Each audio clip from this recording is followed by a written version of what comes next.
Bueno, queridos amigos, buenos días. Como dijimos, vamos a ir contestando las consultas que tenemos en Facebook por mensajes o en la página. Las vamos a ir contestando en pequeños videos cortos para que de alguna manera quede también disponible para otros. El problema que con el que estábamos chocando es que estábamos contestando muchísimos mensajes con consultas particulares que eran absolutamente lógicas y está bien, pero que se reiteraban obviamente poco tiempo después en manos de alguien más, por otra persona, y eso, y contestar escrito involucra mucho tiempo, mucha dedicación y se reciben centenares de mensajes y ese es el dilema.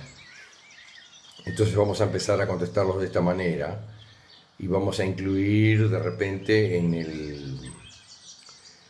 el tema del video, vamos a incluir las dolencias que trata o los temas que trata de manera de que quede disponible para otros en el futuro, que lo puedan encontrar alfabéticamente, lo puedan encontrar haciendo una búsqueda, lo puedan encontrar en la propia página de Biodeco o en la página de Jorge Vilken, no importa donde quieran buscarlo, pero lo van a encontrar y van a encontrar una explicación que se le dio a alguien sobre su mismo tema de repente. Entonces empezamos en principio por Graciela de Argentina, que hace una consulta respecto a las uñas encarnadas. Y es importante acá mencionar que en general, las uñas encarnadas tienen que ver con mis padres, o sea, la uña encarnada del, por ejemplo, del dedo gordo izquierdo, generalmente tiene que ver con un rencor fuerte en los diestros, con un rencor fuerte con mi padre. Entonces tengo la uña encarnada dentro de mi propia carne y la uña que es mi arma la tengo dentro de mi propia carne, o sea, envuelta por mi carne y no puedo hacer daño con ella. Porque son esas dualidades de que tengo rencor con mi padre y quisiera expresarlo, pero no quiero lastimar, entonces encarno mi propia uña, que son mis propias armas, para no excederme en un posible lastimar a mis padres. Después tenemos acá a Gregoria Godoy de Rivera también, que está preguntando sobre la artrosis. Y la artrosis es un tema muy interesante y siempre tiene que ver con la desvalorización en general de la tarea que yo estoy realizando. Y unos días atrás vino un agente del sur de Argentina, por mencionar un caso, a alojarse en el hotel, y ella me decía: tengo artrosis en las últimas dos falanges de los dedos, no puedo prácticamente doblar las falanges de los dedos, los tengo prácticamente rígidos, tengo una artrosis bárbara y no los puedo mover. Y haciendo un análisis bastante rápido llegamos a lo que siempre es, que es una desvalorización con la tarea que yo realizo. Y ella me decía de una forma muy especial, muy amorosa, me decía: yo tenía un trabajo muy lindo en una empresa privada, donde me exigía siempre vestirme correctamente, decorosamente, linda, exigirme, trabajar, superarme un poco todos los días, una serie de cosas. Y yo en determinado momento cambié eso por la seguridad y elegí cambiarme para un trabajo público. Elegí cambiarme para un trabajo en una municipalidad, que por supuesto es lamentable, donde no me tengo que vestir, no me tengo que arreglar, donde nada importa, no importa cómo lo hagas o lo dejes de hacer, tu trabajo da lo mismo. Donde no hay exigencia de ningún tipo y por lo tanto de repente no las tengo para conmigo misma. y el trabajo es absolutamente mecánico y repetitivo y nada más escribo a máquina. Y a eso se ha limitado mi vida, obviamente, a escribir a máquina, a un trabajo totalmente mecánico, sin exigir de mí lo que yo soy capaz de dar. Y me viene desvalorizando cada día más, cada día más, cada día más. Pero es una doble trampa, como decía ella. Yo ahora tengo que esperar hasta jubilarme porque si no pierdo todo, me quedo sin nada. Y sin embargo yo en la empresa privada ganaba 2 veces lo que gano en la pública. Increíblemente hay trabajos públicos donde ganan 2 veces lo que en la privada, sin hacer nada, sin mucha exigencia. Pero la artrosis en general siempre tiene que ver ahí, y en el caso de los dedos es súper clara, tiene que ver con las tareas que yo desempeño. Aldo, de Montevideo, consulta sobre el corazón, y sobre el corazón es importante decir que el corazón tiene que ver con la casa, y siempre tiene que ver con quién yo quiero sacar o entrar en mi casa. Es como el caso de la hipertensión, en general tiene que ver con quién yo necesito sacar o entrar en mi casa, o voy a sacar o entrar en mi casa, y los miedos que eso conlleva, y los problemas que eso conlleva, ¿verdad? Tanto sea de los hijos como de los futuros hijos, en el caso, por ejemplo, de las embarazadas que tienen hipertensión y que es porque no saben cómo va a reaccionar mi casa, toda, mi marido, yo y todo el entorno, al ingreso de un nuevo hijo, inclusive mi trabajo y muchas cosas más. ¿Cómo yo voy a reaccionar respecto a eso? Y había acá un caso muy interesante cerca de alguien que tenía que trabajar parada y una serie de cosas, y era muy complejo en su embarazo y tenía hipertensión y qué sé yo. Y nosotros le decíamos, esto es por entrar a alguien a tu casa. Y dice, no, yo creo que es por mi trabajo, porque tengo que estar parada, porque esto, porque lo otro. No, era por entrar a alguien a su casa, obviamente. Y ahora está en una disyuntiva muy grande que ella sabe que iba a pasar, obviamente, que es quedarse con su hijo en su casa o regresar a su trabajo, que necesita de todas maneras. Entonces tiene otras enfermedades para poder quedarse con su hijo en su casa sin que haya problemas en el trabajo. Mis enfermedades me cubren y entonces me puedo quedar más del amamantamiento, de los 3 meses que hay por ley, me puedo quedar más con mi hijo. Pero es un problema que ya se veía venir, sin lugar a dudas. Bueno, Laura de Córdoba nos pregunta sobre la pérdida del deseo sexual. Y este es un dilema bien grande y que tiene multifactorial totalmente. Hay que analizar ahí muchas cosas respecto a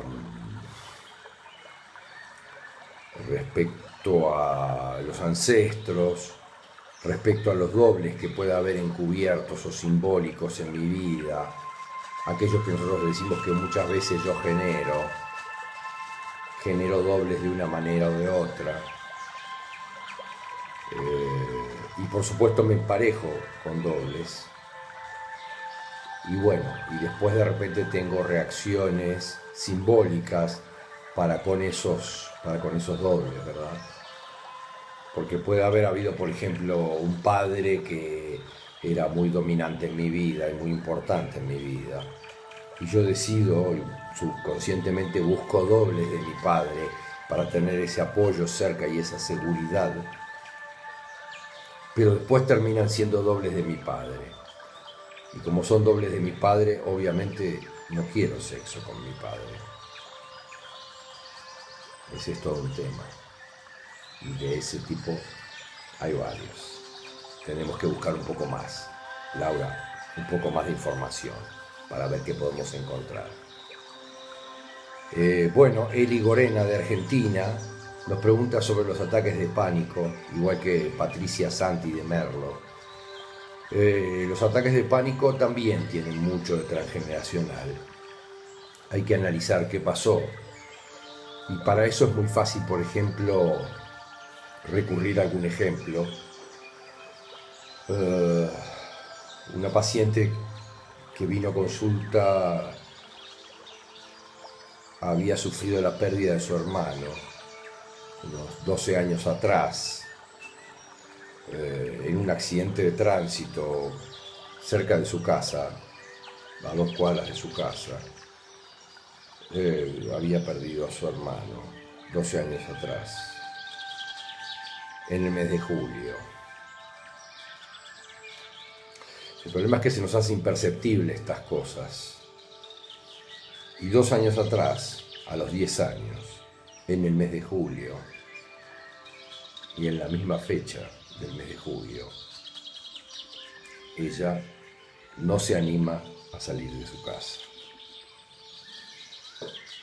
¿Y cuál es el detalle? En la realidad es que su hermano tenía 10 años menos y ella acababa de llegar a la edad del hermano y a la fecha en que su hermano, ahí cerca de su casa, tuvo un accidente y ella no sabe por qué no se anima a salir de su casa.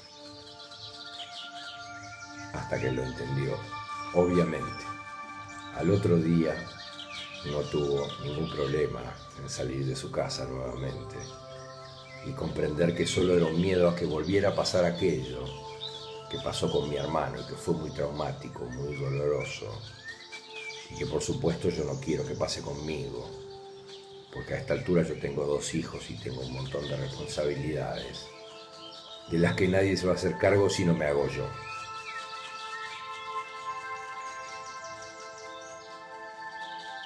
A esto refieren en general los ataques de pánico, a experiencias de mi niñez o experiencias de mi adultez y mi propia vida, y en algunos casos experiencias transgeneracionales también. Tenemos que tener un poquito más de información de qué tipo de ataques de pánico. Hay demasiados tipos de ataques de pánico, ¿verdad? Ataques de pánico frente a qué, cuándo entro en un ataque de pánico, en qué momento y cuáles son las peculiaridades de ese momento, que generalmente son repetitivas y son más o menos siempre las mismas. Así que tanto a Eli Gorena como a Patricia Santi de Merlo y a Eli de Argentina Sur, más información respecto a esos ataques de pánico, a ver si los podemos abordar de una forma más profunda. Después a Cecilia de Maldonado, que nos consulta sobre C6 y C7, cervicales 6 y 7. Cervicales 6 y 7 es un tema bien complejo. Es simple en el fondo, pero hay que comprenderlo. Cervicales 6 y 7 es donde caía la guillotina, siempre, donde caía la guillotina. Entonces siempre tiene relación con bajar la cabeza en el yugo, ¿verdad? O con no querer bajar la cabeza ante el yugo de la autoridad, ¿no? Yo no quiero bajar la cabeza ante el yugo de la autoridad. Y cuando hay problemas en el brazo respecto a C6 y C7 es porque el brazo no puede hacer lo que debería para alejar el peligro del yugo, el peligro de la guillotina. Mi brazo no puede hacer lo que debería, que es cubrirme el cuello. Mi brazo no puede hacer lo que debería para defenderme del yugo, defenderme de la autoridad. Siempre hay separaciones, fuertes y habría que analizar tal vez las posibilidades de separación con la madre. Habría que analizarlo. C6 y C7.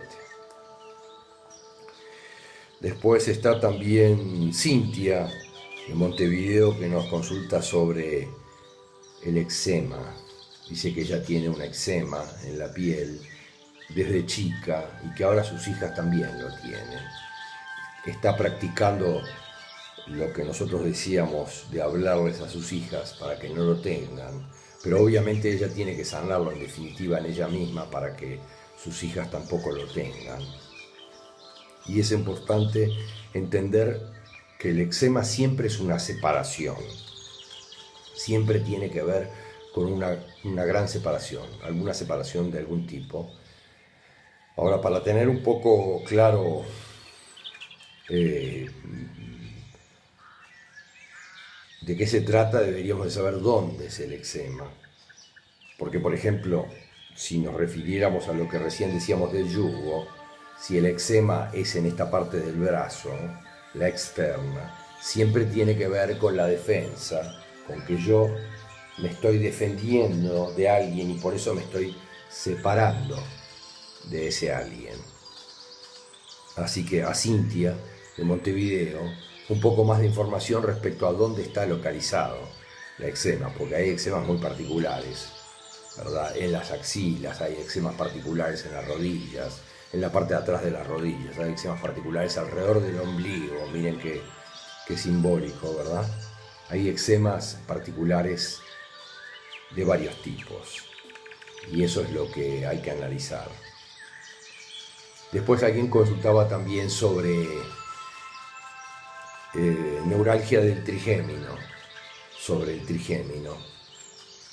Bueno, en general también ahí hablamos de una separación poderosa, de una separación fuerte, de una separación que me está afectando de alguna manera.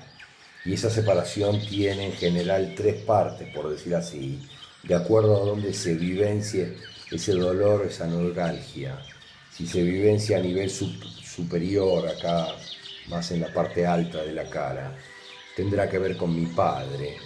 Si se vivencia más cerca de la nariz, tendrá que ver con lo que yo estoy oliendo, con aquello que huelo que no me resulta conveniente para mí. Y si es una neuralgia que viene ya más hacia la mandíbula inferior, continúa y viene hacia la mandíbula inferior,